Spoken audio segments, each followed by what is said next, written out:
আমাদের কি হয়েছে আমরা মৃত্যুকে ভয় পাই না? আমাদের কি হয়েছে আমরা মনে করি না যে আমরা মারা যাব?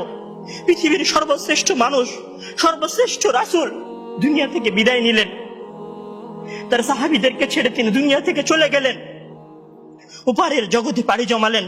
আমাদের কি হয়েছে যে আমরা বিশ্বাস করতে চাই না, আমরা প্রস্তুতি গ্রহণ করি না মৃত্যুর জন্য? আমি আপনি কি মনে করি যে আমরা চিরদিন বেঁচে থাকবো?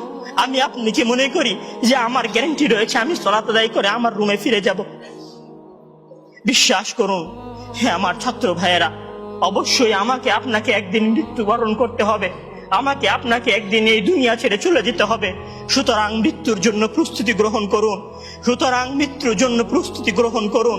সেই দিন আসার পূর্বে, যেই দিন মৃত্যু আপনার দরবারে উপস্থিত হবে এবং মহান আল্লাহ তাআলাকে আপনি বলবেন, হে আল্লাহ, আমাকে স্বল্প একটু সময় দিন, আমাকে স্বল্প একটু সময় দিন, আমি ফিরে যাই এবং কিছু নেক আমল করে আসি। কাল্লা ইন্নাহা কালিমাতুন হুয়া কাইলুহা।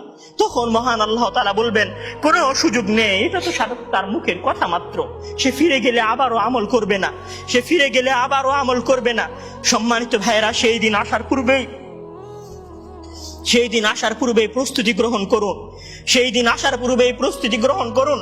জেনে রাখুন, সেই দিন উপস্থিত হয়ে গেলে আর কোনো আমল করার সুযোগ থাকবে না। সেই দিন উপস্থিত হয়ে গেলে কবরে নাজাত পাওয়ার জন্য আর কোনো কিছু করার সুযোগ থাকবে না। সেই দিন এসে গেলে 2 রাকাত সালাত আদায় করে আল্লাহর কাছে ক্ষমা প্রার্থনা করার কোনো সুযোগ থাকবে না।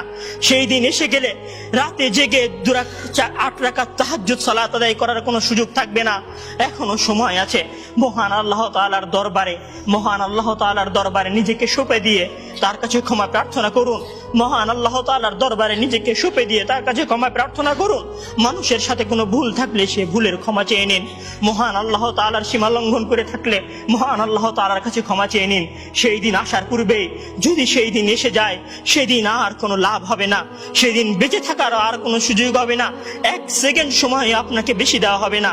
সম্মানিত ছাত্র ভাইয়েরা, মৃত্যুর জন্য প্রস্তুত হন। মহান আল্লাহ তাআলা আমাদের সবাইকে মৃত্যুর জন্য প্রস্তুতি গ্রহণ করার তৌফিক দান করুন। আমিন।